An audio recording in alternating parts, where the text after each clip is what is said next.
3 बार ओंकार उच्चारण करें।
यो भूतं च भव्यं च सर्वं यश्चाधितिष्ठति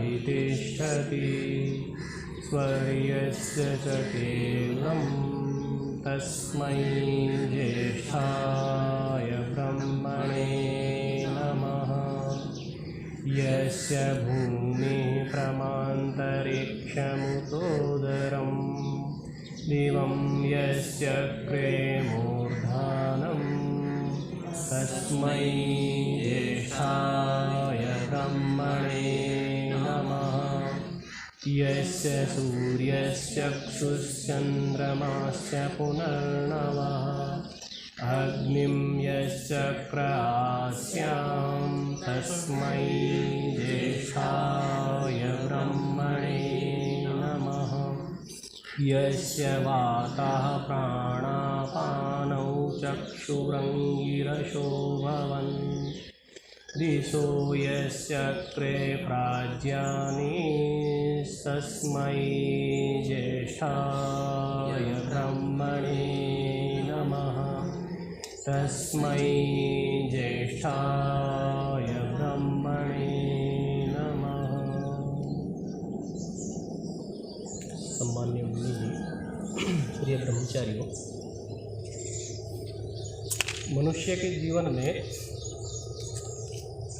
जो सर्वाधिक महत्वपूर्ण, सबसे अधिक कीमती कोई वस्तु है, कोई पदार्थ है, तो वो ईश्वर है। ईश्वर को आधार मान के हम अपने जीवन को आगे बढ़ाते हैं तो ये समझिए कि जीवन हमारा सफलता की ओर बढ़ रहा है।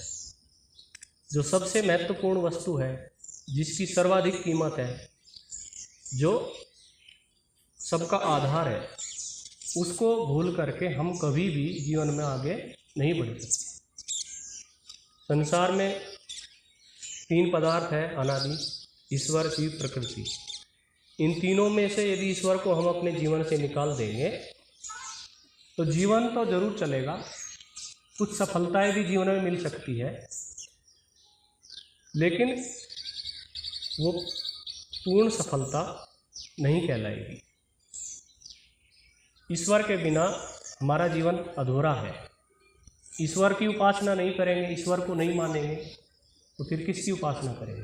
आत्माओं की करेंगे या प्रकृति की करेंगे? और आत्माएं तो हमारे जैसी ही है, जैसा मैं ऐसा ही दूसरा कोई अंतर्यामी नहीं है, सर्वशक्तिमान नहीं है, सर्वज्ञ नहीं है कि वो मेरे को जो है पूर्ण तृप्त कर देगा। न प्रकृति में इतनी सामर्थ्य है कि मेरी सारी अभिलाषाओं को प्रकृति जो है पूर्ण कर देगी। वो दूसरा भी मेरे जैसा ही है, वो भी दुखी है। उससे पूछ करके देखेंगे, मेरे पास 10 दुख होंगे तो वो अपने 15 गिनाएगा कि मेरे 15 है। मेरे पास 10 प्रतिकूलताएं होगी तो वो 15 प्रतिकूलताएं अपनी गिना देगा। इसलिए आत्माओं के साथ अर्थात मनुष्यों के साथ केवल हमारा व्यवहार चलाना होता है। व्यवहार चलाने के लिए ये सब किया जाता है, लेकिन मूल आधार हमारा क्या होना चाहिए? ईश्वर होना चाहिए। ईश्वर को मूल में मानेंगे तो जीवन में शांति रहेगी, जीवन जो है सुखी होगा, जीवन में पश्चाताप नहीं होगा। तो इन सब बातों का हमें ध्यान रखना होता है। हमारा प्रसंग भी चला हुआ था कि ईश्वर जो है उसमें क्लेश नहीं है और पाप पुण्य और मिश्रित कर्म नहीं है, कर्मों का फल नहीं है, और हमारी तरह ईश्वर के अंदर वासनाएं भी नहीं है। जैसे हम तो वासनाओं से पीड़ित हो जाते हैं ना, कभी क्लेशों से कभी वासनाओं से पीड़ित रहते ही है जीवन में। कभी क्रोध आएगा, कभी संसार के विषय हमें सताते हैं, और जन्म जन्मांतरों से हम यही सब करते हुए आ रहे हैं, अभी भी यही विशेष कर रहे हैं। यदि हम जो है ईश्वर की उपासना नहीं करते, वेदों की आज्ञा के अनुसार हमारा जीवन नहीं है, तो अभी भी हमारा वही चला हुआ है, उससे अलग कुछ नहीं है। केवल गुरुकुल में आ जाने मात्र से या घर छोड़े देने मात्र से या जंगल में रहने मात्र से भी व्यक्ति का जो है जीवन सफल माना जाए, ऐसा नहीं कहा जा सकता। सांख्य दर्शन में कहा है, न स्थान नियमः चित्त प्रसादा। स्थान विशेष का कोई नियम नहीं है कि इसी स्थान पर जो है आपको ईश्वर की प्राप्ति होगी। चित्त की प्रसन्नता उसमें कारण होने में, अर्थात जहाँ व्यक्ति का चित्त प्रसन्न है, सात्विक है, व्यवहार ठीक है, आचरण ठीक है, वहीं जो है उसको ईश्वर की उपलब्धि होगी, ना कि किसी स्थान विशेष में कि वो पहाड़ में जाके रहेगा, जंगल में जाके रहेगा, कहीं रहेगा ना। पहाड़ पर जाकर के भी यदि वो रहता है और उसका चित्त मन ठीक नहीं है, वहाँ भी हिंसा करता है वो व्यक्ति, वहाँ भी चोरी की भावना है, तो उसका उद्धार वहाँ भी होने वाला नहीं है। तो 25वें सूत्र में बताया कि ईश्वर क्या है। सूत्र बोलिए तत्र निरतिशयम सर्वज्ञ बीजम, तत्र निरतिशयम सर्वज्ञ बीजम। तो पहले विशेषता बताई ईश्वर की कुछ, अब आगे और विशेषता बता रही है कि जो वो ईश्वर है, तत्र उसमें निरतिशयम अर्थात बढ़ती से रहित, सर्वज्ञ बीजम सर्वज्ञता का बीज है। कहने का तात्पर्य ये है कि ईश्वर के समान भी कोई नहीं है। जितना ज्ञान ईश्वर का इतना किसी का नहीं है, और ईश्वर के ज्ञान से अधिक भी किसी का ज्ञान नहीं है। ईश्वर क्या है? निरतिशय है, अतिशय से रहित। हमारा ज्ञान क्या है? अतिशय होता है, मतलब सीमित होता है। यज्ञव्रत जी, हमारा ज्ञान कैसा होता है? सीमित होता है। हम यहाँ रहेंगे तो हमें गौशाला का कुछ नहीं पता वहाँ क्या हो रहा है, और गौशाला में रहेंगे तो यहाँ का कुछ पता नहीं चलेगा। भारत में रहेंगे तो अमेरिका का कुछ पता नहीं है, और अमेरिका में रहेंगे तो भारत का नहीं पता। घर पे रहेंगे तो गुरुकुल में क्या हो रहा है ये नहीं पता, और गुरुकुल में रहेंगे घर पे क्या हो रहा है कुछ पता क्या? कोई बताएगा तो पता चल जाएगा। लेकिन ईश्वर क्या है? सब कुछ जानता है। हमारा ज्ञान क्या है? सीमित है। ईश्वर का ज्ञान क्या है? अनंत है, निरतिशय है। उससे बढ़कर के किसी का भी ज्ञान संसार में नहीं है। कभी लगता है क्या ईश्वर भी है? नहीं लगता। जैसे हम हैं ऐसे ईश्वर है, कभी लगता है ऐसा? हाँ, तो ना लगना क्या है? हमारी अज्ञानता है। जैसे हम हैं दूसरा व्यक्ति है, ऐसे ईश्वर भी है, और जैसा उसका स्वरूप है वैसे स्वरूप में है। ये आकाश में हम देखते हैं, रात को तारे देखते हैं आकाश में, कितने सारे हैं, उनको मानते हैं है। तो जैसे तारे हैं ऐसे ईश्वर भी है, और जैसा ईश्वर का स्वरूप है अपने स्वरूप में ईश्वर है। ये हमारे व्यवहार में रहना चाहिए। कोई हमारे पास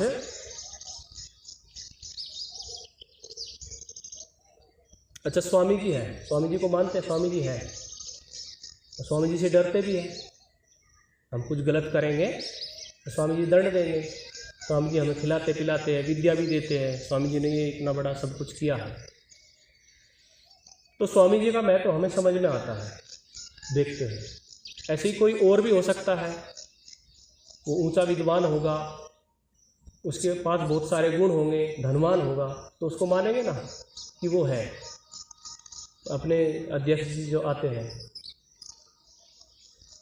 तो उनको मानते हैं, हम देखते हैं, उनको देख करके प्रसन्न होते हैं। ऐसे ही ईश्वर भी क्या है, गुणों की खान है। जैसे संसार में रहने वाले विशेष व्यक्तियों के पास गुण विशेष होते हैं ना, ईश्वर में भी क्या है, गुण विशेष है। मोदी जी को जानते हैं आप लोग? और किस को जानते हैं जो प्रसिद्ध व्यक्ति है? किसको जानते हैं? केटीआर, चंद्रशेखर केराव को बोल रहे हैं। हाँ, चंद्रशेखर जी को जानते हैं। और किसको जानते हैं? योगी आदित्यनाथ को। तो क्यों जानते हैं इनको?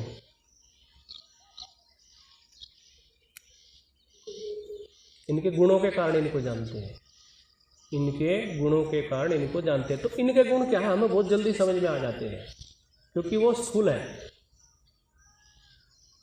लेकिन ईश्वर के गुण हमें जल्दी समझ में नहीं आते, क्योंकि ईश्वर क्या है, सूक्ष्म है। इसलिए ईश्वर को इस तरह से हम नहीं मानते। ईश्वर है, यहाँ अभी है, इस समय है, अपने स्वरूप सही। तो ईश्वर के गुणों को जानना जरूरी होता है। अब अगला सूत्र है, बोलिए। सा एषा पूर्वेषामपि गुरुः कालेनान अवच्छेदात्।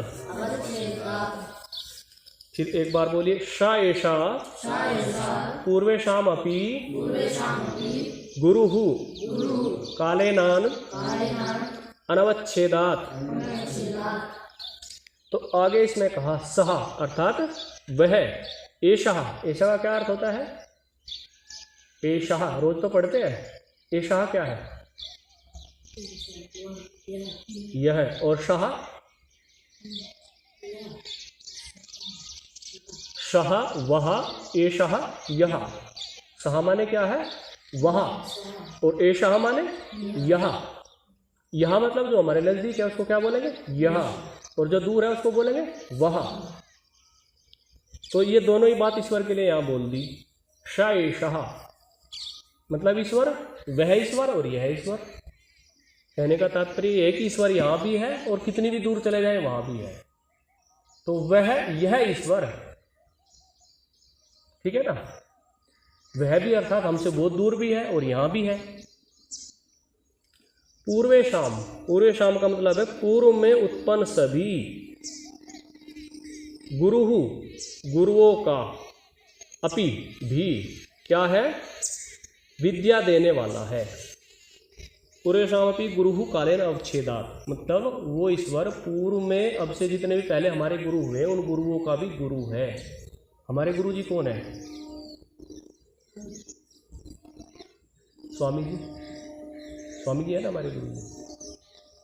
और स्वामी जी है गुरु जी, जानते हैं कौन है? स्वामी सत्यपति जी। और स्वामी सत्यपति जी के गुरु जी नहीं पता। स्वामी ब्रह्मानंद जी, स्वामी ओमानंद जी। और उनके गुरु स्वामी श्रद्धानंद जी। स्वामी श्रद्धानंद जी के गुरु कौन थे?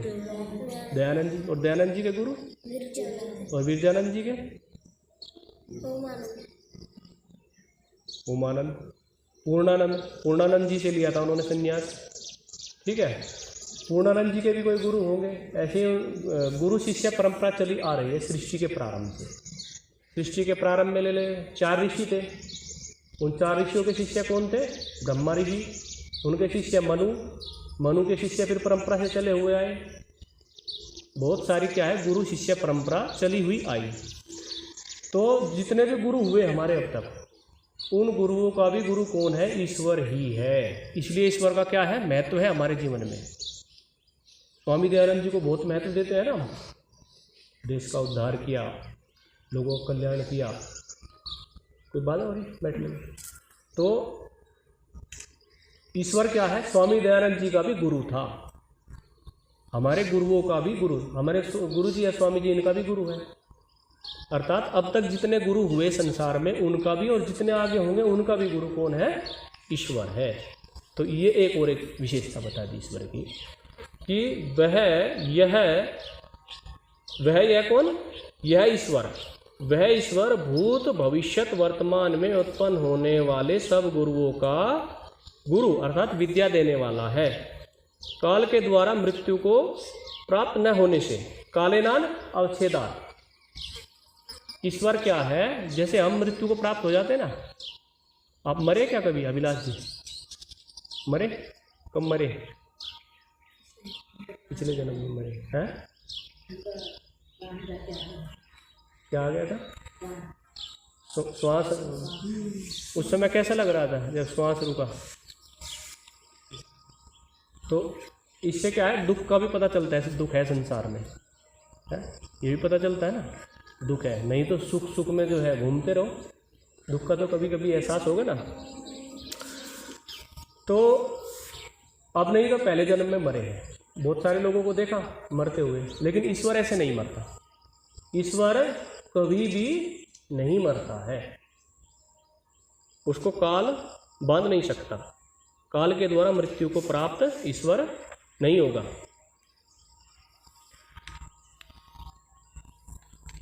मरते तो हम भी नहीं है, या मरते हैं? आत्मा मरती है क्या कभी? शरीर बदलते हैं। लेकिन यहाँ मृत्यु से तात्पर्य यही है, शरीर का त्याग करना। हम शरीर का त्याग करेंगे तो हमारे साधन भी चले जाएंगे ना, बुद्धि भी चली जाएगी, ठीक है ना, कर्मेंद्रिया ज्ञानेंद्रिया सब तो चली जाती है हमारे, सब छिन जाता है। शरीर है ये सारा छिन जाएगा हमसे। तो इस तरह से ईश्वर के साथ नहीं होता। ईश्वर का जो ज्ञान है, ईश्वर का जो बल है, ईश्वर की जो शक्ति सामर्थ्य है, वो हमेशा ज्यों का तो बना रहता है। कहने का तात्पर्य ये है कि काल के द्वारा वो मृत्यु को प्राप्त नहीं होता। जैसे हम लोग इस शरीर को छोड़ के हमारी शक्ति सारा सब कुछ क्षीण हो जाता है, तो ऐसे ईश्वर नहीं।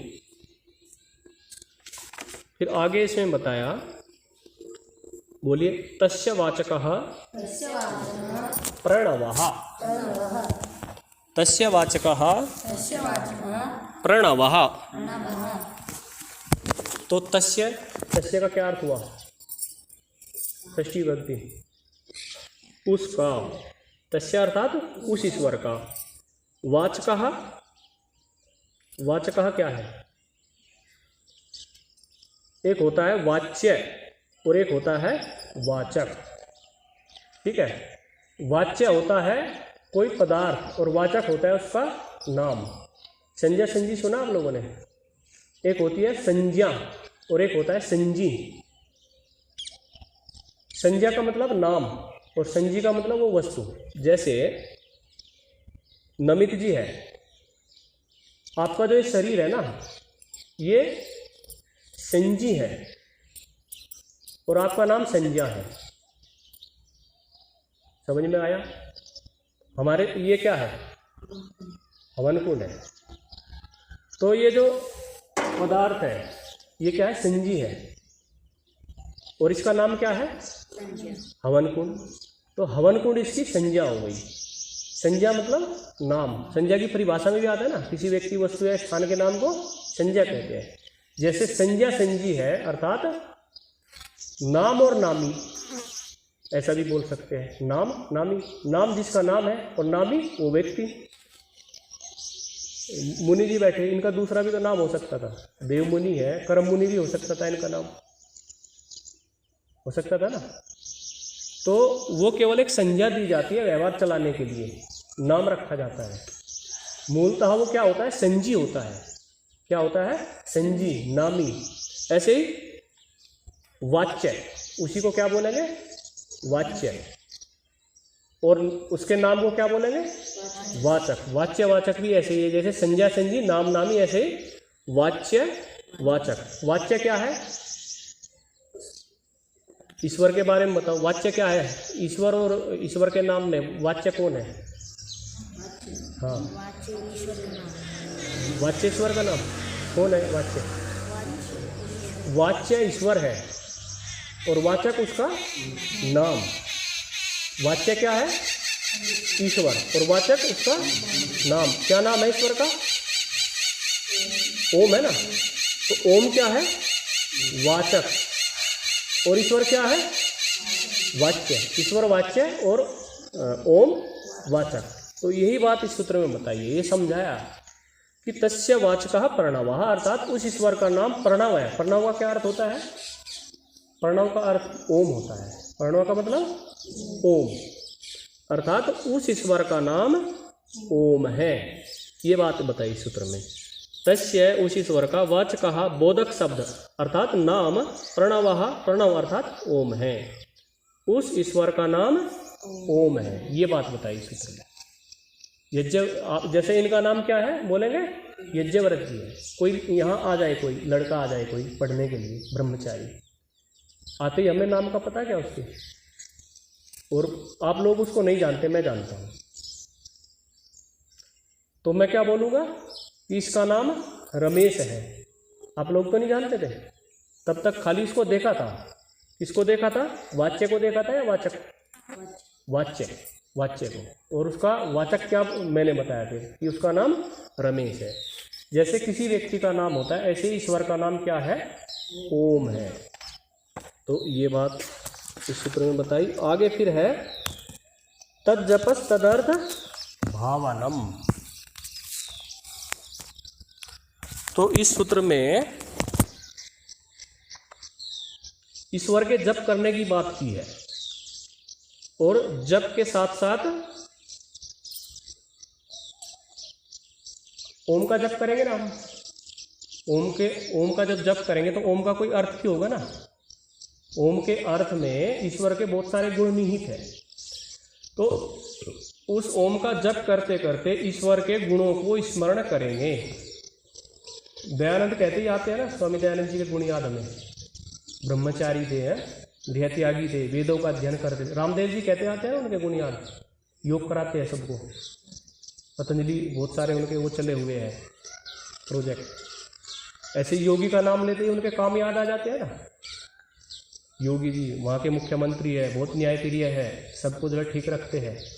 तो ऐसे ही ईश्वर का नाम ओम लेते ही ईश्वर के गुण हमें स्मरण आ जाने चाहिए। ओम कहने से ईश्वर के गुणों का चिंतन करना, ये बात इस सूत्र में कही है। तज्जपस तदर्थ भावनम।